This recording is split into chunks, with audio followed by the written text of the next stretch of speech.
Good morning.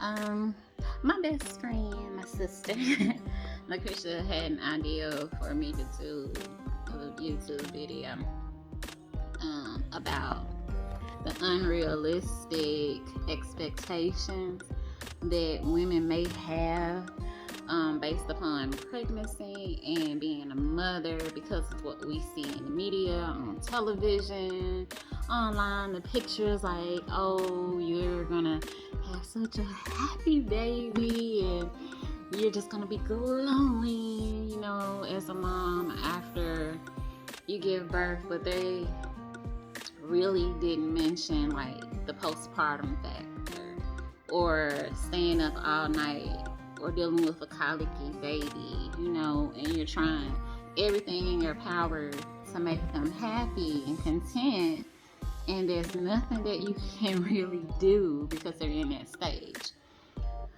Wow. And another thing that's not really talked about is the postpartum depression. I have depression, but dealing with postpartum PPD on top of having major depressive disorder and anxiety has been difficult. But I take medication, and I recommend that if you're out there dealing with postpartum depression, that you reach out to your OBGYN to see if they can hook you up with a therapist. I'm also in therapy. And to see if they can recommend some medication to assist you, because it does help. It does help. But you also need a support system. You need a strong support system. I recommend that you have that as well, because it can get difficult. But we have a lot of expectations, I guess, as first-time moms that we see on those movies and television. If you see me looking over to my left, I'm looking at my daughter. It might be the right on y'all screen, but I'm just making sure she's okay.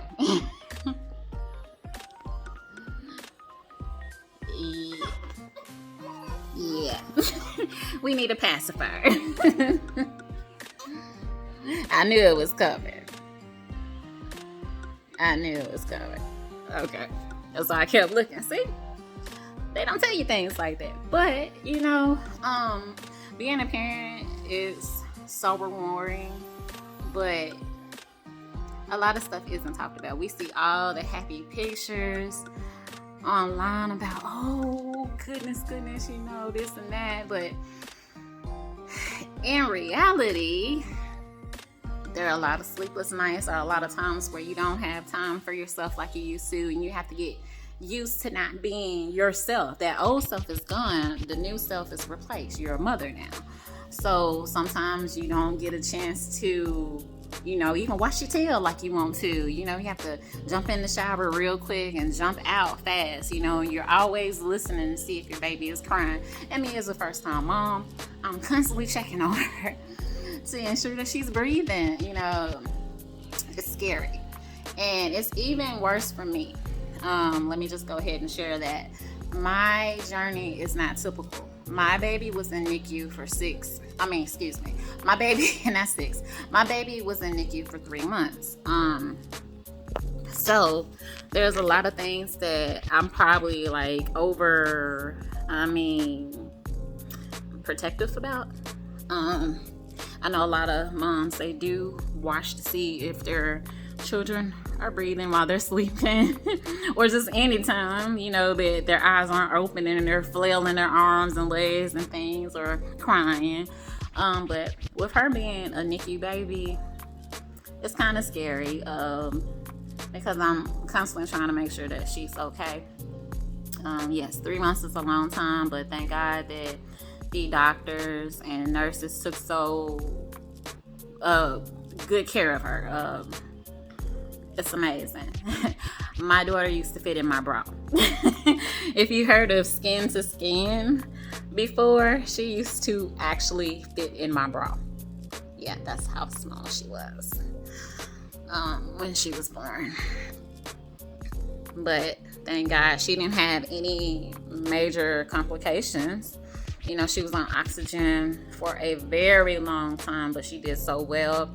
And I recommend that if anybody, any lady is going through preterm labor and complications, and that you think that you might have your child early, or if your water breaks early, I recommend that you make sure that you get steroid shots.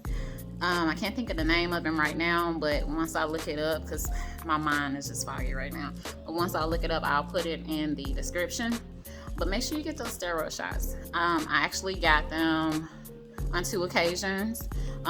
You get 1 shot in your hip, buttocks, or thigh leg meat, 1 every 24 hours, 2 days. But I got it twice because I wanted to ensure that if my baby was born early, that she was going to be able to breathe. And even though she was on oxygen, that's because she was so small. But she came home on no oxygen, thank God. But other than that, she didn't have any major issues. I breastfeed. She takes breast milk. I had to pump. I was pumping exclusively for a long time because she was too little to latch on. But I pumped milk and I took it to the hospital. And even though I wasn't supposed to, my baby was 45 minutes away, and even though I wasn't supposed to be driving after an emergency C-section, I drove and was there with her pretty much every single day for 12 weeks while she was in the hospital.